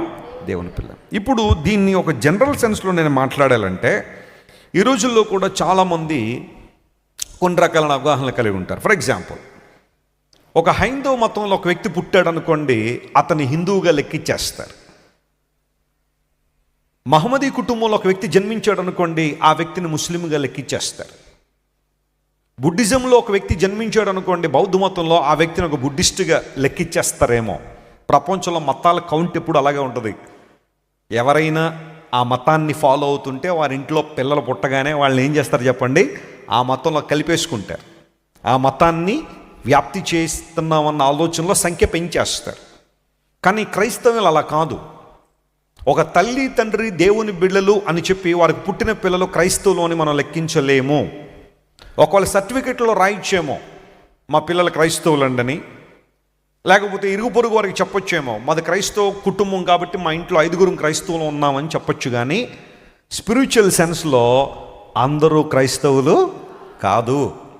ఆ ఇంట్లో 5 ఉన్నంత మాత్రం 5 క్రైస్తవులు అయిపోలేదు. ఫర్ ఎగ్జాంపుల్, మా పిల్లలు ఉన్నారు, ధన్యనిత్య ప్రశస్త, వారి సర్టిఫికెట్లో ఇండియన్ క్రిస్టియన్ అని ఉంటుంది, ఓసీ, ఇండియన్ క్రిస్టియన్స్ అంతే. దానికి ఇంకా మతం కులం ఏమి ఉండవు. ఇంకా ఇండియన్ క్రిస్టియన్ అంటే ఇండియన్ క్రిస్టియన్ అంతే. మా పిల్లలకి ఇండియన్ క్రిస్టియన్ అని ఉంటుంది. ఇప్పుడు వాళ్ళు నిజంగా వాళ్ళని స్కూల్లో చేర్పించినప్పుడు లేదా స్కూల్ సర్టిఫికెట్ రాస్తున్నప్పుడు ఇండియన్ క్రిస్టియన్ అని మేము రాయించాం కాబట్టి వాళ్ళు క్రైస్తవులు అయిపోయారా? అవలా. వాళ్ళు ఎప్పుడు క్రైస్తవులు అవుతారు? నిజంగా యేసయ్యను అంగీకరించినప్పుడు. వారికి ఊహ తెలిసి తాము పాపులు మనం గుర్తించి రక్షకుడైన దేవుడు మాకు కావాలి, పాపం విషయంలో పశ్చాత్తాపడి దేవుని సన్నిధిలో రక్షణ పొందిన రోజు ఆయన దృష్టిలో, దేవుని దృష్టిలో వాళ్ళు ఏమవుతారు? అప్పటి వరకు సమాజంలో వారు క్రిస్టియన్స్గానే ఉండొచ్చేమో, లేకపోతే స్కూల్లో సర్టిఫికెట్లో ఉంది కాబట్టి వారు క్రిస్టియన్స్గా ఉండొచ్చేమో, కానీ దేవుని దృష్టిలో మాత్రం వారు ఎప్పుడు క్రైస్తవులు అవుతారు అంటే వారు ఆయన అంగీకరించినప్పుడు, రక్షణ పొందినప్పుడు, మారుమనసు పొందినప్పుడు, నూతన జన్మానుభవంలోకి వచ్చినప్పుడు వారు క్రైస్తవులని పిలువబడతారు, గుర్తించబడతారు. ఈ విషయాన్ని గుర్తుపెట్టుకోండి. మీ అమ్మ నాన్న ప్రభువుని అంగీకరించిన వారని నువ్వు క్రైస్తవుడు అయిపోలా. మీ తాత ముత్తాతలు సంఘాలు కట్టించారని లేదా సంఘాలను సపోర్ట్ చేశారని, అడవుల్లో లేకపోతే ట్రైబల్ ఏరియాస్లో చర్చిలు కట్టించారని చెప్పి క్రైస్తవ్యం నీకు వారసత్వంగా రాలా. మా తల్లిదండ్రులు ఇద్దరు క్రైస్తవులని ఎంత మాత్రాన జాన్ వెస్లీ క్రైస్తవుడు అవ్వలా. నా 15వ ఏట నేను యేసు ప్రభువుని నా సొంత రక్షణగా అంగీకరించి ఆ రోజు నేను క్రైస్తవుని అయ్యాను. హల్లెలూయా. అంతవరకు ప్రజల దృష్టిలో నేను క్రైస్తవునేమో కానీ నా 15వ ఏట నేను దేవుని దృష్టిలో క్రైస్తవుని అయ్యాను. ప్రభువుని వెంబడించాలని నిర్ణయం తీసుకున్న ఆ రోజు. అందును బట్టి శరీర సంబంధులు క్రైస్తవులు కాదు. ఒకవేళ ఎవరైనా మా అమ్మ నాన్న భక్తి చేస్తున్నారని వారి ప్రార్థనలు, వారి యొక్క వారి భక్తి జీవితం, వారి విశ్వాసం మాకు కూడా పరలోకాన్ని తెచ్చిపెడుతుందండి అని నువ్వు అనుకుంటే I'm so sorry my friend, నన్ను క్షమించండి, నువ్వు తప్పుడు ఆలోచనలో ఉన్నావు. మీ తాత ముత్తాతలు, మీ తల్లిదండ్రులు క్రైస్తవులు అనేంత మాత్రాన క్రైస్తవ్యం నీకు వారసత్వంగా రాదో. అలా వస్తుందని నువ్వు అనుకుంటే నీ జీవితంలో ఏనాడు ఆశీర్వాదం పొందలేవు. నాకు ఒక యవనస్తుడు తెలుసు, పాటలు పాడేవాడు. పాటలు పాడుతూ ఉండగా గ్రామాల్లో బాగా పాడుతున్నారని చెప్పి పిలిచేవారు. చక్కగా మైక్ పట్టుకుని పాటలు పాడుతుండేవాడు గ్రామాలు తిరిగి. ఆ తర్వాత ఎవరో ఒకసారి ఈయన పాటలు పాడడానికి వెళ్ళాడట. ఓ స్పీకర్ గారు వస్తారంటే మనకి ఎందుకు అవ్వలేదో, ప్రయాణంలో ఏమైనా ఇబ్బంది అయిందో లేకపోతే ఆరోగ్యం బాగాలేదో ఆ రోజు స్పీకర్ రాలేదట. సంఘస్థులు అందరూ అన్నారట, బాబు 2 పాటలు పాడి కొంచెం వాకింగ్ చెప్పే అన్నారట. అందును బట్టి వాకింగ్ చెప్పేసారట. ఆయనకి తెలిసిన డిఫరెన్స్లు అన్నీ చెప్పేసారట వాక్యం అంతా. నా దగ్గరకు వచ్చిన వెసులన్న ఐఎమ్ సో హ్యాపీ, పాటలు పాడించుకోవడం మాత్రమే కాదు, నాతో ఏం చెప్పించేసుకుంటున్నారు, వాక్యం చెప్పించేసుకుంటున్నారని అన్నాడు. చాలా సంతోషం తమ్ముడు, అసలు దానికన్నా భాగ్యం మరొకటే ఉంది. అయితే నువ్వు ఎప్పుడు రక్షణ పొందావు అని అడిగాను. దానికి అంటాడు కదా, నేను కూడా పొందాలా అన్నాడు. అదేమి ఆన్సర్ నాయన, నేను కూడా పొందాలా ఏంటి? పొందాలి కదా, అంతటా అందరూ ఏం పొందాలని ఉంది బైబిల్లో, మారు మనసు పొందాలనే కదా దేవుని. నువ్వు రక్షణ అనుభవం ఏంటి, నువ్వు ఎప్పుడు రక్షణ పొందావంటే అలాంటిది ఏమి లేదన్నా. మా మమ్మీ డాడీ ఇద్దరు దేవుని బిడ్డలే. మేము ప్రతి ఆదివారం మా దగ్గరలో ఉన్న ఒక నామకార్థపు సంఘం, పేరు చెప్పనులేండి, నామకార్థపు సంఘానికి టైంకి వెళ్ళిపోతాం అన్న, ఎందుకంటే అరగంటే ఉంటుంది అక్కడ. అందును బట్టి మేము త్వరగా వెళ్ళి త్వరగా ఇంటికి వచ్చేస్తాం. చిన్నప్పటి నుండి ఇదే వాతావరణం, క్రైస్తవ వాతావరణం, Christian atmosphere in our family, Bible, prayer.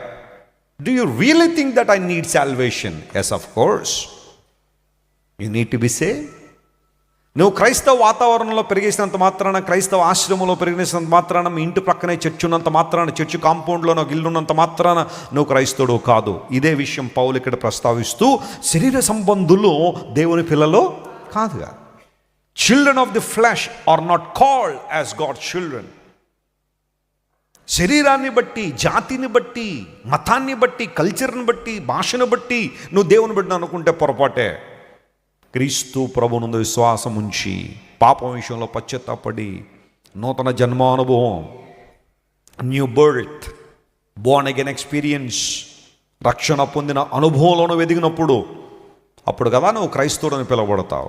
అందును బట్టే శరీర సంబంధులు దేవుని పిల్లలు కాదు, కానీ వాగ్దాన సంబంధులే దేవుని పిల్లలు. నాన్నగారు చాలా మంచి మంచి ఉపమానాలు చెబుతూ ఉంటారు ఆ సందర్భాల్లో.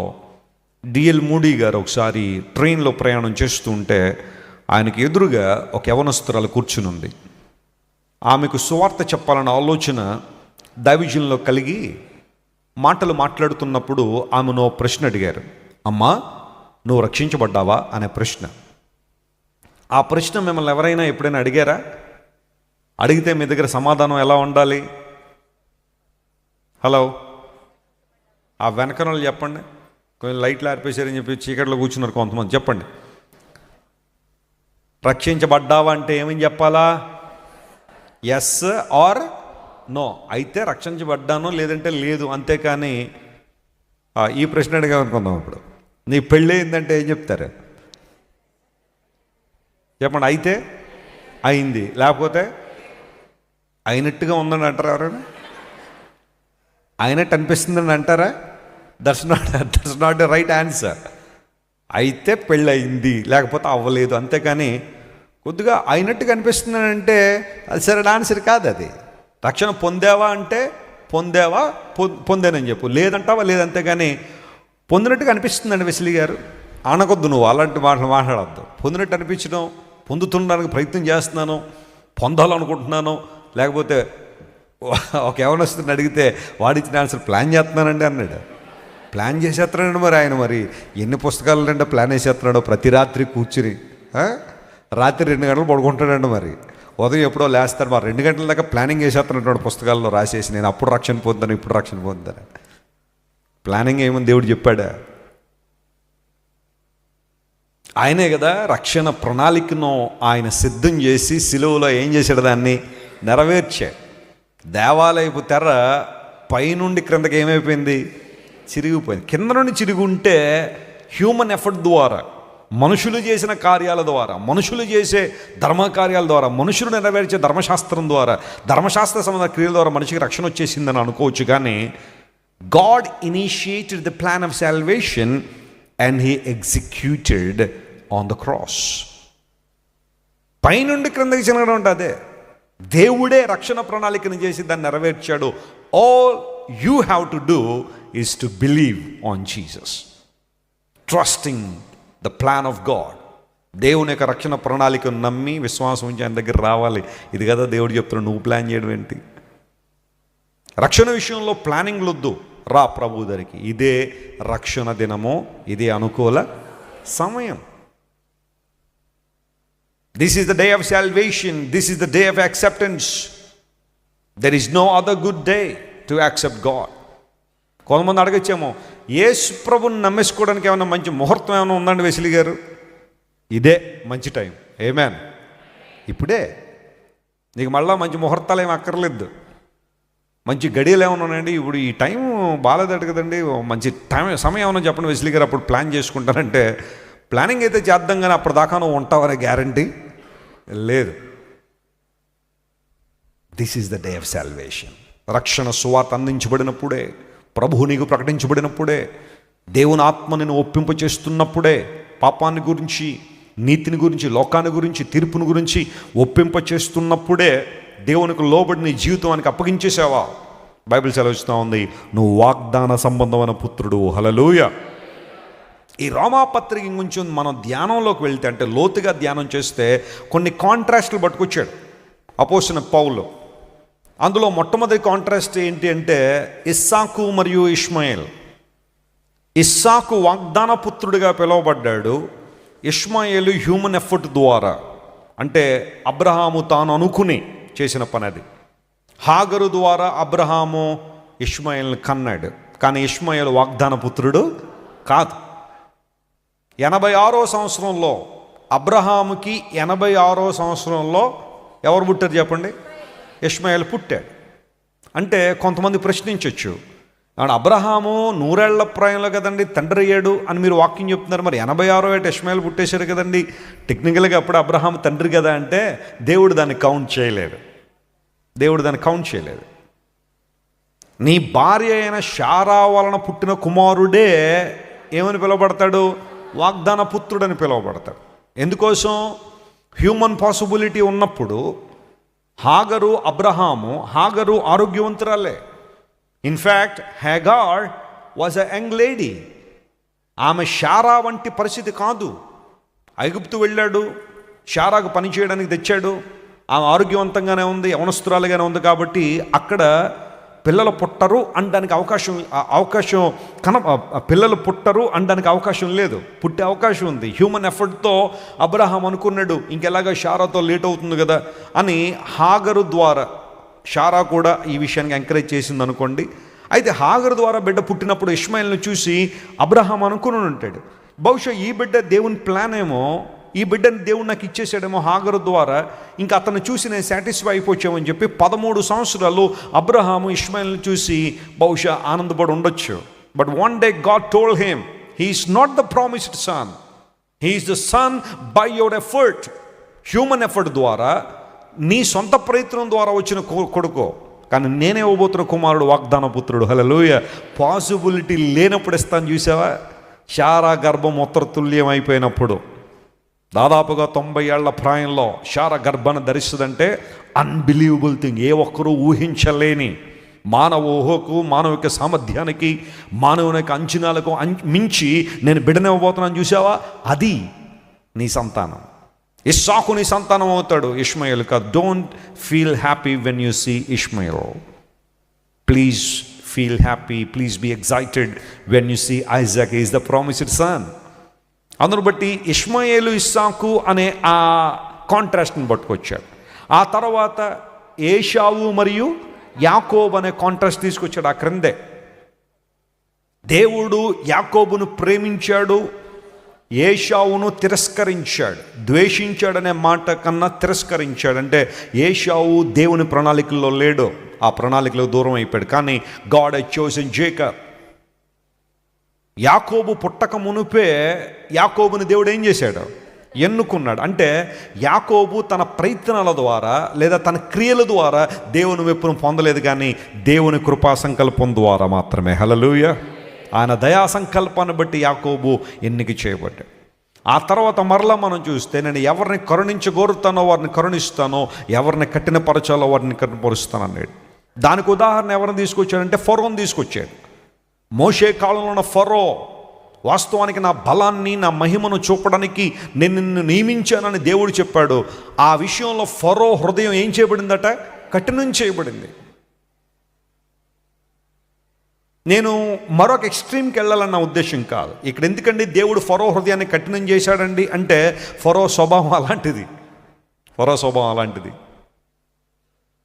ఒక ఉదాహరణ చెప్తే మీకు అర్థం అవుద్ది. ఎండలు రాబోతున్నాయి, వచ్చేసినాయి అనుకోండి ఆల్రెడీ. ఇప్పుడు 2026లో ఎర్లీ సమ్మర్ అంటున్నారు, త్వరగా ఎండాకాలం వచ్చేస్తుంది. ఆల్రెడీ ఎండలు చాలా భయంకరంగా ఉన్నాయి. మే నెలలో రోహిణీ కార్తీ అని వస్తుంది. చెప్పండి, ఆ రోహిణీ కార్తీలో బండలు కూడా ఏమైపోతాయి, ఆ వేడికి బద్దలైపోతాయని, రోళ్ళు బద్దలవుతాయి అంటారు. ఆ సందర్భంలో ఆ మర్రు టెండలోనికి మనం వెన్నను తీసుకొచ్చామనుకోండి, ఏమవుతుంది? వెన్న ఐస్ క్రీమ్ అవుద్దా? ఆ తమ్ముడెవరు వెన్న ఐస్ క్రీమ్ అవుద్ది అన్నాడు. ఎలానైనా అది వెన్న ఏమవుద్ది? కరుగుద్ది. అదే మనం ఇంత మట్టి ముద్దను పట్టుకెళ్ళాం అనుకోండి, ఆ క్లే, ఆ మడ్ తీసుకెళ్ళాం అనుకోండి, ఎండలో పెట్టగానే అదేమవుద్ది? మరి వెన్న ఎందుకు కరిగింది, ఇది ఎందుకు గట్టిగా మారింది అంటే దాని స్వభావం అలాంటిది. ఫరో హృదయం కఠినమైపోయింది. అక్కడ దేవుని మహిమ బయలుపరచబడింది. దేవుడు ఫరో మెడలో ఉంచి ఇశ్రాయేలును బయటికి తీసుకొచ్చాడు. దేవుని యొక్క కృపా సంకల్పం ద్వారా మాత్రమే మనం ఏర్పాటు చేయబడ్డాం. అందును బట్టి ఇక్కడ మరలా నీతిమంతులుగా తీర్చబడే విధానంలో క్రియలు అవసరం అంటే కాదంటున్నాడు పౌలు భక్తుడు. అది ఎస్టాబ్లిష్ చేయడానికి ఈ పదాలన్నీ వాడుతున్నాడు. అక్కడ శరీర సంబంధమైన వారు దేవుని పిల్లలు కాదు. నువ్వేదో కొన్ని కార్యక్రమాలు చేసినంత మాత్రాన జాతిని అనుసరించి, కల్చర్ని అనుసరించి, ధర్మశాస్త్ర క్రియలను పాటించడం ద్వారా నేను నీతిమంతుడిని అయిపోయాను, ప్రభువును మెప్పించేస్తున్నాను అనుకుంటే సాధ్యపడదు అని మరొక్కసారి ఇక్కడ మాట్లాడుతూ అలాంటి వారందరినీ కూడా కరెక్ట్ చేస్తున్నాడు దైవజనుడు. దేవుని స్తోత్రం చెప్పండి, హల్లెలూయా. శరీర సంబంధులు దేవుని పిల్లలు కాదు, కానీ విశ్వాసము ద్వారా వాగ్దాన పుత్రులే దేవుని ప్రజలు. ఆ మాట ఇంకా రాస్తూ దైవజనుడు ఏమన్నాడంటే, అదే 9వ అధ్యాయంలో 2 పాత్రలను పరిచయం చేశాడు. నువ్వు ఆ 2 పాత్రల్లో ఏ పాత్రగా ఉండాలనుకుంటావో నువ్వు నిర్ణయించుకోవాలి. It's your choice. God is sovereign in making decisions. అయితే దేవుడు నీ నుండి కూడా ఆయన సహకారాన్ని కోరుతున్నాడు. మనం ఏ పాత్రలుగా ఉందామో పరిశీలన చేసుకుందాం. జాగ్రత్తగా మనం చూస్తే 22వ వచనం మనం చదివితే అలాగా ఉగ్రత పాత్ర అన్నాడు. చెప్పండి, ఏ పాత్రలు అన్నాడు? ఉగ్రత పాత్ర ఘటములను అనే మాట అక్కడ వాడాడు. ఆ తర్వాత 23, 24 వచనాలు కలిసే ఉన్నాయి. దానిలో కరుణా పాత్ర ఘటములు అన్నాడు. చెప్పండి, 2 రకాల పాత్రల గురించి పరిచయం చేస్తూ ఉగ్రత పాత్ర ఘటములు, రెండవది కరుణా పాత్ర ఘటములు. నువ్వే పాత్రగా ఉండాలనుకుంటావో ఆలోచన చేయి. ఉగ్రత ఎవరి మీద నిలిచి ఉంటుంది అంటే, జాగ్రత్త వినండి, అందరూ పాపం చేసి దేవుడు అనుగ్రహించి మహిమను పొందలేకపోతాం. అందరూ స్వభావ సిద్ధంగా దైవోగ్రతకు మనం ఎలా ఉన్నాం? పాత్రులుగానే ఉన్నాం. No one is exception. ఏ ఒక్కరు కూడా ఇందులో అతీతులు కాదు. అందరం ఉగ్రత పాత్రలమే, ఉగ్రతకు నియమించబడిన వారం, ఎందుకంటే పాపం చేశాం కాబట్టి. కానీ ఎవరైతే ప్రభు పాదాలు పట్టుకుని, ప్రభువా నేను ఉగ్రత నుండి తప్పించబడను కోరుతున్నాను, పాపము నుండి విడుదల పొంది నీ బిడ్డగా మార్చబడను కోరుతున్నాను, యేసు ప్రభు శరణం కోరుతున్నారో వారు కరుణా పాత్రలుగా మార్చబడుతున్నారు. హల్లెలూయా. వారు కరుణా పాత్ర ఘటములుగా దేవుడు వారిని ఎంచుతున్నాడు. ఇది అక్కడ మనం అర్థం చేసుకోవాల్సిన విషయం. పౌలు భక్తుడు హైలైట్ చేస్తున్న అంశం అదే. ఉగ్రతా పాత్ర ఘటములు అంటే ఎవరైతే సువార్తను తృణీకరిస్తున్నారో వారు అలాంటి ఘటములుగా ఉంటారు. సువార్తను అంగీకరించిన వారు ఏ పాత్రలుగా ఉన్నారు? కరుణా పాత్ర ఘటములుగా ఉన్నారు. అందును బట్టే సువార్త నీకు అందించబడినప్పుడు, సత్యం నీకు బోధించబడినప్పుడు, యేసు ప్రభు దైవత్వం నీకు అందించబడినప్పుడు నువ్వు ఎంత త్వరగా లోబడతావో, దేవుని వాక్య సత్యాలకు నీ జీవితం అప్పగించుంటావో నిన్ను దేవుడు కరుణా పాత్ర ఘటముగా చూస్తాడు. నమ్మిన వారు స్తోత్రం చెప్పండి, హల్లెలూయా. అందును బట్టే శరీర సంబంధులు దేవుని పిల్లలు కాదు, కానీ వాగ్దాన సంబంధులే దేవుని పిల్లలుగా ఎంచబడతారు. ఇప్పుడు అర్థమైందా మీకు? ఆ విషయం స్పష్టంగా అర్థమైంది కదా. ఇప్పుడు చివరిగా ఇంకొక మాట చెప్పి నేను ముగింపులోకి వచ్చేస్తాను. చూద్దాం, చూడండి. రోమాపత్రిక 9వ అధ్యాయం 30వ వచనం నేను చదువుతాను, జాగ్రత్తగా పరిశీలించండి. కంక్లూజన్ ఏమిస్తున్నాడు ఈ అధ్యాయంలో అని ఆలోచన చేస్తే, అట్లయితే మనం ఏమందాం? నీతిని వెంటాడని అన్యజనులు నీతిని, అనగా విశ్వాసమూలమైన నీతిని పొందిరి. అయితే ఇశ్రాయేలీలు నీతి కారణమైన నియమమును వెంటాడినప్పటికీ కూడా ఆ నియమమును వారు ఏం చేయలేదు? అందుకోలేదు.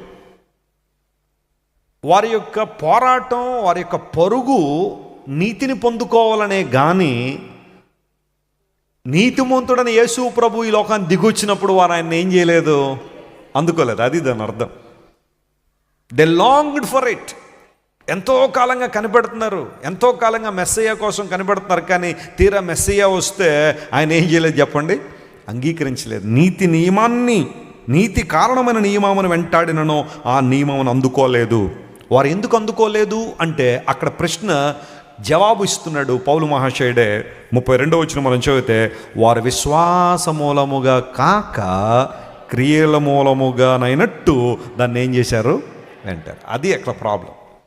ఎందుకు ఇశ్రాయేలీయులు నీతిమంతులుగా తీర్చబడలేదు? వారు దేవుని స్వకీయ సంపాద్యమైనప్పటికీ కూడా, దేవుని ప్రజలుగా పిలువబడినప్పటికీ కూడా ఎందుకు వారు నీతిమంతులుగా తీర్చబడలేదంటే, వారు యేసుక్రీస్తు ప్రభువుని లేదా దేవుణ్ణి విశ్వాస మూలముగా కాక ఎలా వెంటాడారట, వాళ్ళు క్రియల మూలముగా వెంటాడారు. అందును బట్టే ఏ దేవుడైతే వారికి పునాదిగా ఉండాల్సిన వాడు, పునాదిగా ఉండగలిగిన వాడు, వారికి ఏమైపోయాడు తెలుసా, అడ్డుబండ అయిపోయాడనే మాట వాడాడు. ఆ మాట కూడా చూద్దాం. చూడండి, అదే 33వ వచనం. ఇదిగో నేను అడ్డు రాతిని అడ్డు బండను సియోనులో స్థాపించుచున్నాను, ఆయన యందు విశ్వాసం ఉంచువాడు ఏం పరచబడ్డంట, సిగ్గుపరచబడడు అని రాయబడిన ప్రకారము వారు అడ్డు రాయి తగిలి ఏమైపోయారు, వాళ్ళు తొట్టుపడ్డారు. ఇది కొంచెం లోతుగా ధ్యానం చేయాల్సిన అంశం. ఇది అంత పైపైన చదివితే అర్థమయ్యే అంశం కాదు. ఈ వచనం ఎక్కడుంది అంటే, మీరు యెషయా గ్రంథం 28వ అధ్యాయం 16వ వచనం చదివితే, సియోనులో మూలరాతిని వేసిన వాడను నేనే, ఆ రాయి పరిశోధించబడిన రాయి, అమూల్యమైన తలరాయి అనే మాట అక్కడ వాడాడు. దాన్ని పౌలు ఇక్కడ కోట్ చేసి దేవుడు వారికి అడ్డురాయిగా మారాడు అనే మాట వాడాడు. ఇది కొంచెం కఠినమైన పదం అయినప్పటికీ కూడా దీనికి కరెక్ట్ ఎక్స్ప్లెనేషన్ ఎవరిచ్చారంటే, పేతురు గారు మాట్లాడుతూ తన పత్రికలో ఒక అద్భుతమైన విషయాన్ని ఆయన తెలియజేశాడు. ఆ మాటను కూడా ఒకసారి పరిశీలించేద్దాం. చూడండి, పేతురు రాసిన పత్రికలో let us read the first episode of Peter chapter 2. పేతురు రాసిన మొదటి పత్రిక 2వ అధ్యాయం 7వ వచనం నేను చదువుతాను, జాగ్రత్త వినండి. ఆయన కూడా 6వ వచనంలో అదే మాటను ప్రస్తావించాడు. యెషయా గ్రంథం 28:16లో ఉన్న మాటే 7వ వచనం నుంచి ఏమంటాడంటే, విశ్వసించుచున్న మీకు ఆయన ఎలాంటి వాడు, ఆయన అంటే ప్రభు అయిన యేసుక్రీస్తు వారు. విశ్వసించుచున్న మీకు ఆయన అమూల్యమైన వాడు, విశ్వసింపని వారికైతే అంటే ఇక్కడ ప్రధానమైన పాత్ర ఏం పోషిస్తుందన్నమాట, విశ్వాసం. చెప్పండి గట్టిగా, విశ్వాసం. అది విశ్వసించిన వారికి దేవుడు అమూల్యమైన వాడే. కానీ విశ్వసింపని వారికి అంటే సువార్త అందించబడినప్పుడు, సత్యం బోధించబడినప్పుడు, యేసు ప్రభువును గురించిన వివరాలు తెలిసినప్పుడు, నీతి అనేది ధర్మశాస్త్ర సంబంధ క్రియల మూలంగా కాదు, విశ్వాస సంబంధమైందే అని తెలియబడినప్పుడు కూడా విశ్వసించకపోతే, ఇల్లు కట్టువారు ఏ రాత్రిని నిషేధించుతారో అదే మూలకేమైంది, తలరాయి ఆయను, మరియు అది అనగా ఆ తలరాయి, ఆ మూలరాయి అడ్డురాయియు అడ్డుబండయు ఆయను. విశ్వసించిన వారికి దేవుడు పునాది రాయి. స్తోత్రం చెప్పండి, hallelujah. That means Jesus Christ is the foundation stone for those who believe. విశ్వసించని వారికి ఆయన అడ్డురాయి అవుతాడు. Listen to me carefully. ఏ దేవుడైతే ప్రేమ గలవాడో, ఏ దేవుడైతే క్షమాపణ కలిగిన వాడో, క్షమాపణ ఇవ్వడానికి ఇష్టపడుతున్నాడో, ఏ దేవుడైతే మన కోసం శిలువలో సమస్తం ధారపోసేశాడో, ఆయనను పునాది రాయిగా చేసుకున్నావా, మంచిది. కానీ ఒకరోజు ఆయనే నీకేమైపోతాడు, విశ్వసించకపోతే అడ్డురాయి అయిపోతాడు. అడ్డురాయి అంటే అర్థం ఏంటన్నమాట, అడ్డంగా నిలబడతాడు. నువ్వు పరలోక రాజ్యం చేరుకోలేవు, ఆయనే నిలబడతాడు బయట. పరలోక రాజ్యం చేరుకోకుండా ఆయన అడ్డుగా ఉంటాడు. ఎందుకోసం తెలుసా, నువ్వు విశ్వసించలేదు కాబట్టి. ఇది పౌలు గారు అక్కడ చెబుతున్న మాట. నీతి కారణమైన నియమమును వారు వెంటారాడు కానీ నీతిని అందుకోలేదు. ఎందుకోసం అంటే వారిలో అవిశ్వాసం ఉంది. విశ్వాసం యొక్క ప్రాముఖ్యతను ఇక్కడ తెలియచేస్తూ, ప్రభువును విశ్వసించినప్పుడు ఆయన మనకు పునాది రాయిలాగా ఉంటాడు. ఆయన మీద మన జీవితాలు కట్టబడతాయి, నిత్య స్వాస్థ్యాన్ని మనం పొందుకుంటాం. అలా కాదంటావా? ఏ దేవుడైతే నీ కోసం శిలువలో మరణించాడో, ఏ దేవుడైతే నీ కోసం శిలువలో ప్రాణం పెట్టాడో, ఆయనే ఒకరోజు సింహాసనం మీద కూర్చుంటాడు, తీర్పు సింహాసనం మీద. The same God who died for you on the cross will sit on a throne of judgment. నువ్వు సిలువను కోరుకుంటావా, క్షమాపణ పొందుకుంటావు. సిలువను తృణీకరించావా, నువ్వు ఎక్కడ నిలబడాలి? తీర్పు సింహాసనం దగ్గర నిలబడాలి. అందుని బట్టి ఒక మాట చెబుతుంటాను ఎప్పుడు, ప్రతి ఒక్కరూ ఏదో ఒక రోజున యేసు ప్రభువు ముందు నిలబడాల్సిందే. అది ఇప్పుడైతే నీకు ప్రయోజనం ఉంది, ఒకప్పుడు మళ్ళీ నీకేముండదో. అప్పుడైతే నీకు ప్రయోజనం ఉండదు. ఎప్పుడు అంటే సమయం ముగించబడినప్పుడు. ఏ దేవుడైతే నీకు ప్రయోజనకరమైన బండగా ఉండాలని లోకానికి వచ్చాడో ఆయనే ఒకరోజు అడ్డురాయి అవుతాడు. అందును బట్టి వారు తొట్టుపడ్డారు. ఇది పౌలు మహాశయుడు చెప్పిన మాట. ఇక్కడ ఒక చిన్న ఎగ్జాంపుల్ చెప్తే మీకు అర్థమైపోతుంది. ఒకసారి ఒక వ్యక్తిని రోడ్డు మీద పట్టుకొని కొడుతున్నారు. ఈ లోపల అందరూ ఆగి చూస్తున్నారు. ఎందుకండి కొడుతున్నారు అతన్ని? ఎందుకండి కొడుతున్నారంటే, దొంగతనం చేశాడు బాబు, అందుని బట్టి వాడికి శిక్ష పడాల్సిందే, దెబ్బలు పడాల్సిందని చెప్పి వచ్చిన వాడల్లో ఒక దెబ్బ వేసి వెళ్తున్నాడు. ఈ లోపల ఒక ఆయన కారులో వచ్చాడు, చూశాడు. బాబు ఎందుకు అంత తీవ్రంగా కొడుతున్నారు, రక్తాలు వస్తున్నాయి అతనికి. సార్ దొంగతనం చేశారండి. ఏమాత్రం దొంగతనం చేసి ఉంటాడు? 10,000 దొంగతనం చేశాడు సార్. ఆ డబ్బులు ఇమ్మంటే ఇప్పుడు లేవంటున్నాడు, రికవరీ చేయలేకపోతున్నాం, అందుని బట్టి డబ్బులు కొడుతున్నాం. సరే అతను కొట్టకండి, నేను ఇస్తాను ఆ 10,000. ఎవరు ఆ ఓనర్? ఎవరింట్లో తీసాడు? రండి, ఇది 10,000 తీసుకుని అతను వదిలేయండి అన్నాడు. సార్ చాలా థ్యాంక్స్ అండి for delivering me from this wrath. ఏ ఉగ్రతను నన్ను తప్పించావు, ఏ ఉగ్రతను నన్ను విడిపించావు, థ్యాంక్ యూ సో మచ్ అని చెప్పి ఆ వ్యక్తి ఆయనకి థ్యాంక్స్ చెప్పేసి వెళ్ళిపోయాడు. ఈయన కూడా కారు ఎక్కేసి వెళ్ళిపోయాడు. 3 నెలల తర్వాత ఒక కోర్టు వాతావరణం, జడ్జి గారు సీట్లో కూర్చున్నాడు. ఒకరిని పట్టుకొచ్చారు. ఏంటి అతని మీద నేరం అంటే, దొంగతనం చేశాడు సార్. అవునా, తీసుకురండి. దొంగతనం ప్రకారం దొంగతనం చేశాడు కాబట్టి అతను కొన్ని సెక్షన్ల ప్రకారం శిక్ష విధించాలని చెప్పి తీసుకొచ్చి బోన్లో నిలబెట్టారు అతన్ని. వాడు కాసేపు అలా తలదించుకుని కూర్చున్నాడు, నిలబడి ఉన్నాడు. నేరాలు మోపుతున్నాడు, ఇంత దొంగతనం చేశాడు, ఇంత దొంగతనం చేశాడు, జడ్జి గారు మీరు తీర్పు చెప్పాలని. వీడు అలా తలదించుకుని కాసేపటికి అలా తలెత్తి చూడగానే జడ్జి గారు సీట్లో కనబడగానే వీడి ముఖం వెలిగిపోతుంది. చాలా సంతోషంగా ఉన్నాడు. సార్ సార్ నేను గుర్తున్నాను సార్ మీకు అన్నాడు. జడ్జి గారు ఏం మాట్లాడటం లేదు. సార్ కొన్ని నెలల క్రితం నన్ను రోడ్డు మీద కొడుతుంటే మీరు కారులోంచి వచ్చి నాకు 10,000 కట్టారు కదండి. నేనే సార్ అంటే వీడి ఆలోచన ఏంటంటే, ఆ జడ్జి గారు మళ్ళీ ఈసారి కూడా ఏం చూపించేస్తాడు, నాకు మెయిల్ చేసేస్తాడు ఆయన. ఇప్పుడు నేను బాబు ఎంత తీసేడుతానో ₹1,00,000 అండి, ఇదిగో కట్టేస్తున్నాను అంటాడు అనుకున్నాడు. సార్ నేనేనండి. జడ్జి గారు ఏం మాట్లాడలా, అలా చూస్తూనే ఉన్నారు. ఈ లోపల వాదోపవాదాలు జరిగే ప్రూవ్ అయిపోయింది. వెంటనే జడ్జి గారు వాడికి కారాగార శిక్ష విధించారు, జైలుకు పంపిస్తున్నాడు. సార్ అదేంటి సార్, ఒకప్పుడు నన్ను క్షమించారు కదండి, ఒకప్పుడు నన్ను విడిపించారు కదా, ఒకప్పుడు నన్ను మీరు చాలా చక్కగా చూసుకున్నారు కదా, ఇప్పుడు ఎందుకు విడుదల చేయట్లేదు? మీలో ఆ పవర్ లేదా, లేదా క్షమాపణ ఏమైపోయింది అన్నట్టుగా వీడి కేకలేస్తూ ఉంటే జడ్జి గారు చెప్పిన మాట ఏంటి తెలుసా, ఆ రోజు నేను రక్షకుని స్థానంలో ఉన్నాను, ఈరోజు నేను న్యాయస్థానంలో ఉన్నాను. That's a difference. Same person, ఒక వ్యక్తే, కానీ ఆ రోజు నిన్ను రక్షించడానికి నీ దాకా వచ్చాను, కానీ ఈరోజు నేను కూర్చున్నది ఎక్కడో తెలుసా, న్యాయపుస్తకం. ఇక్కడ కూర్చుండి నేను న్యాయాన్నే తీర్చాలి తప్ప మరొక విధానంలో ప్రవర్తించడానికి వీల్లేదు. పునాది రాయిగా ఉండాల్సిన ప్రభు అడ్డురాయిగా ఎందుకు మారిపోతాడో తెలుసా, అవిశ్వాసం అయితే. అది అక్కడ పాయింట్.